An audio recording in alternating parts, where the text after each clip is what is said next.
Hello दोस्तों, कैसे हो सकता हूँ आप सब लोग एकदम बहुत ही वही होंगे। तो चलिएगा, आपका क्लास ये बहुत ज़्यादा महत्वपूर्ण रहने वाले हैं। जो आपको 2026 में जो भी एग्ज़ाम देने वाले हैं वो आपके लिए बहुत ही लाभदायक, बहुत ही इम्पोर्टेंट कहिए तो यह क्वेश्चन ऑब्जेक्टिव रहने वाले हैं, जो आपका फाइनल एग्ज़ाम 2026 में बहुत ज़्यादा यह काम देने वाला है। ठीक ना।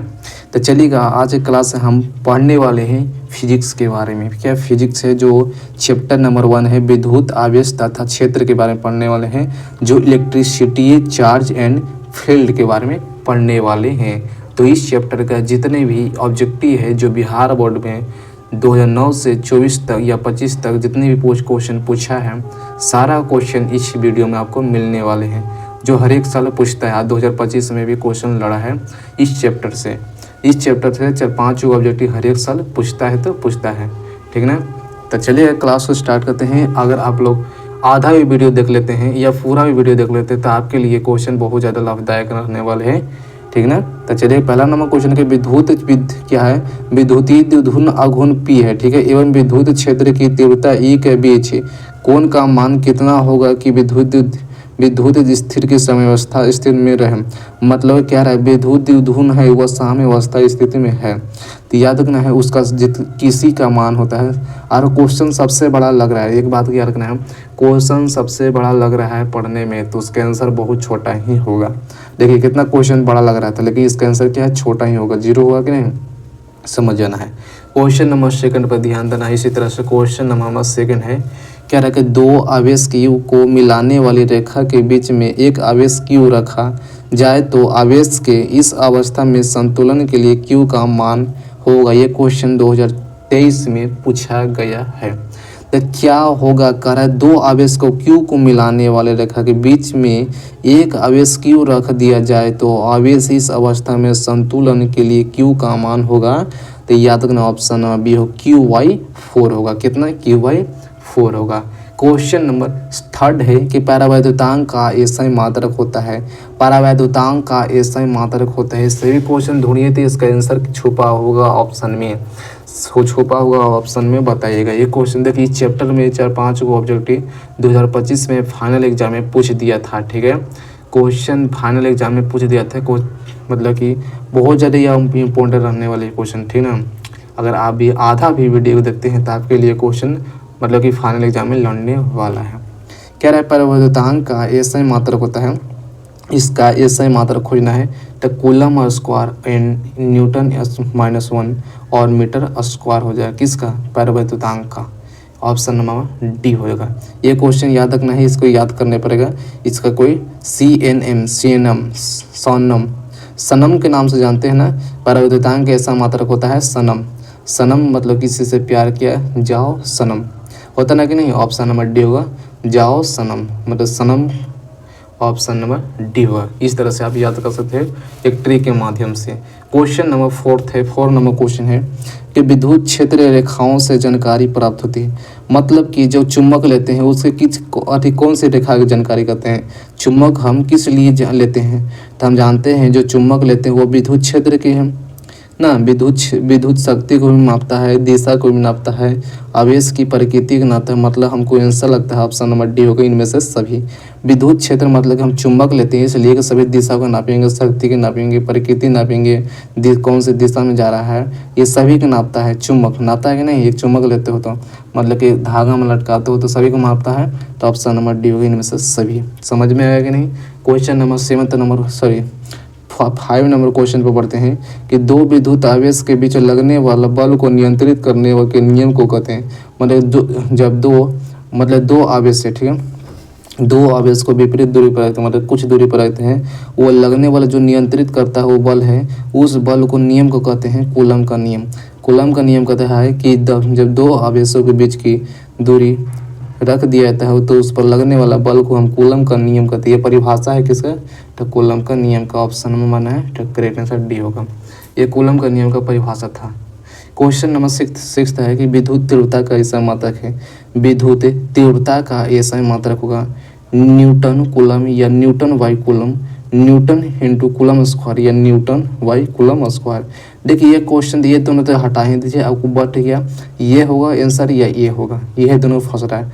विद्युत तीव्रता का एसआई मात्रक, तीव्रता बोल रहा है ना, तो माना है नस, नस काट लूँगा, उसके चलते नस काट लूँगा, ऑप्शन नंबर बी है नस बाई सी, मतलब भट्टा में होता है, ऑप्शन नंबर सी होगा।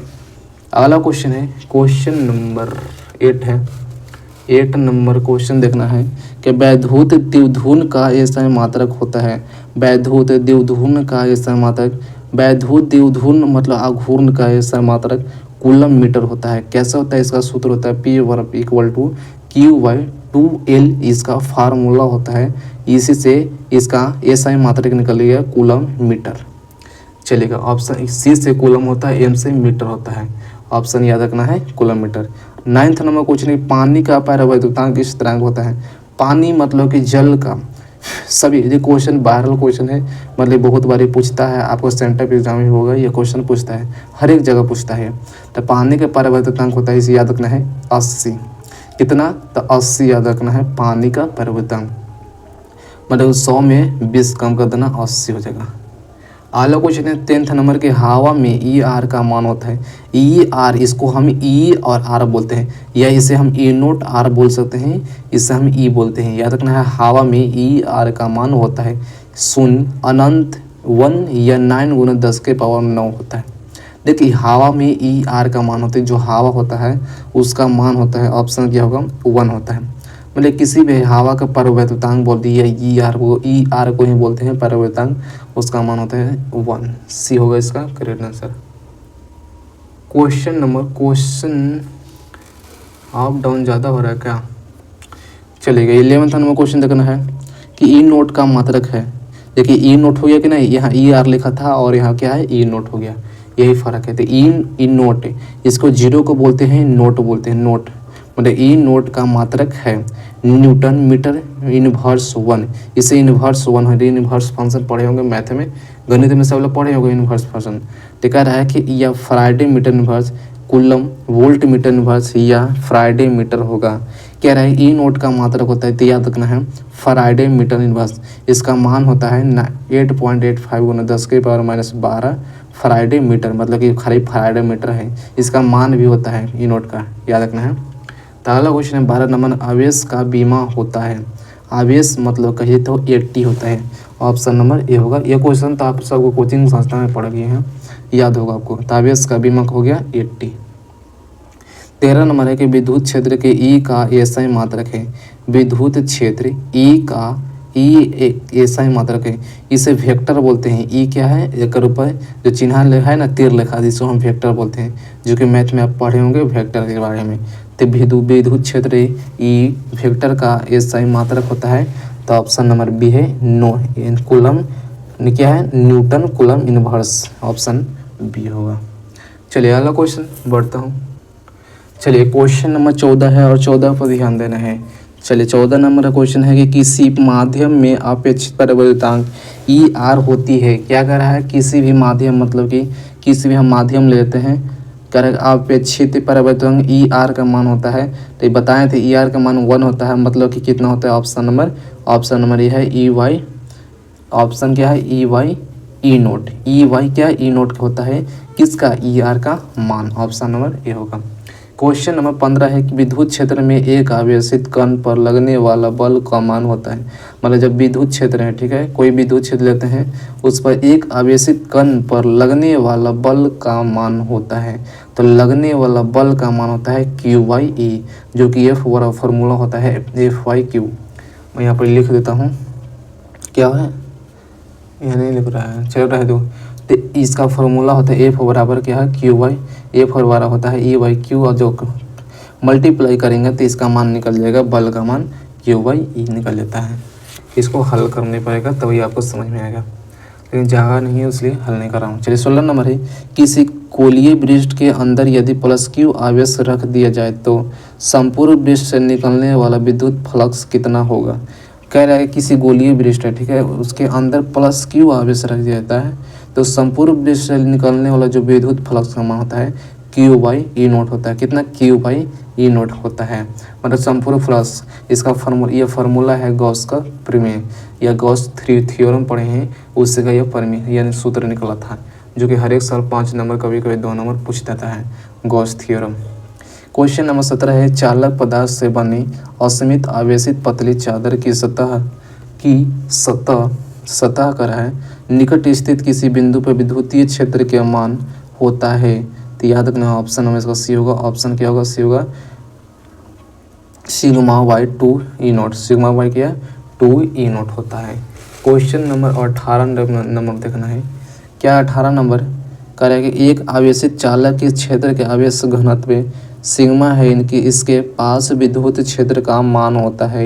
इसके पास विद्युत क्षेत्र का मान होता है सिग्मा वाई ई नॉट। कितना? सिग्मा वाई ई नॉट होता है। क्या है? Option number B correct answer होगा। क्वेश्चन नंबर 19 है किसी आवेशित खोखले गोलाकार चालक के भीतर विद्युत तीव्रता का मान होता है। किसी क्या है? किसी आवेशित खोखले गोलाकार चालक के भीतर विद्युतीय तीव्रता का मान होता है। तो क्वेश्चन बड़ा है लेकिन इसका आंसर छोटा ही आएगा।